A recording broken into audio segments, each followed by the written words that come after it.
we moved into this house, there were existing skylights in our dining room that were original to the house and the build, and they were discolored, and so the light that they let in wasn't really the true sunlight color. It was very yellow. So having the skylights changed in the dining room, it has provided a much more dramatic impact than I ever expected it would.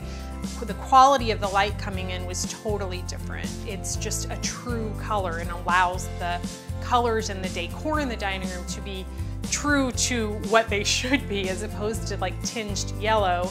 And of course now we can open the skylights, that has been really beneficial because it allows, you know, on a nice perfect temperature day, I would love to have fresh air coming into my house, so that's been really